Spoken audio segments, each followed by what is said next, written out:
I am here today with Dr. Melissa Coffman, the chair of the PA program in Fort Lauderdale.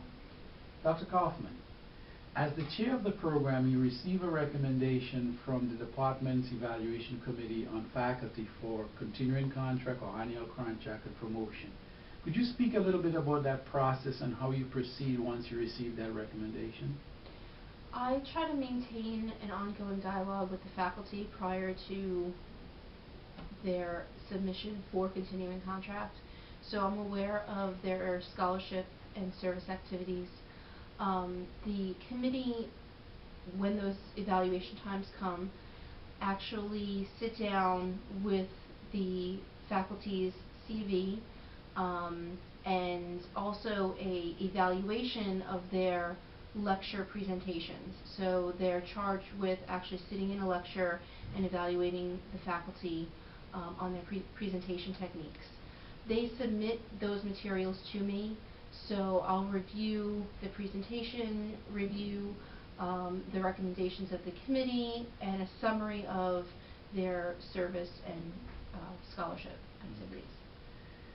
Beyond that, obviously that's very objective data that allows you to make that decision. Yes. But as a chair of the department, I'm assuming you have certain standards that you would like your faculty to achieve in those three areas of teaching, scholarship, and service.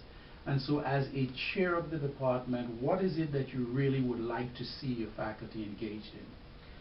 I like to see them focused on their teaching. Okay. I like to see them well-rounded in what committees they're participating in.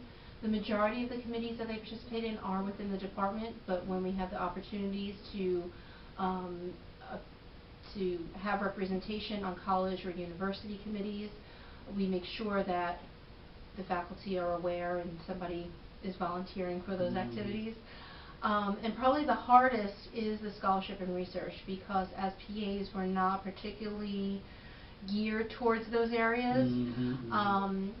So when time comes for conferences, I try to encourage the faculty, particularly those who have not presented recently, to apply for a presentation and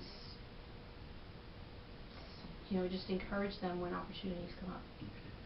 So as a chair also, you clearly would like to see, as you said, your faculty well-rounded. But speak to me lastly about this process that you engage in with your DEC, your Department Evaluation Committee, and your faculty overall. Talk about what the college process is and tell me, do you like it? Is it something that you think can be improved? I like it in that it encourages us to be well-rounded. I think we would be too focused on just doing our lectures, that if we weren't required to meet those other criteria, we wouldn't pursue them on our own. So I do like that it keeps us well-rounded. I do think that the process could be tweaked, maybe particularly focusing on the specialties and like I said, PA is not so much research focused, so it's harder for us to really delve into that area and get those opportunities. It's hard for us to be comfortable doing those things, whereas I know occupational therapy, they're more geared towards doing research. So I would like to see some more flexibility in the process, but I do like the fact that it does encourage us, again, to be well-rounded. Well, Dr. Coffman, thank you very much for taking the time to speak with me. I do appreciate it. And again, thanks for shedding light on this process from the perspective of being a chair and evaluating your faculty. Thank you very much for your time.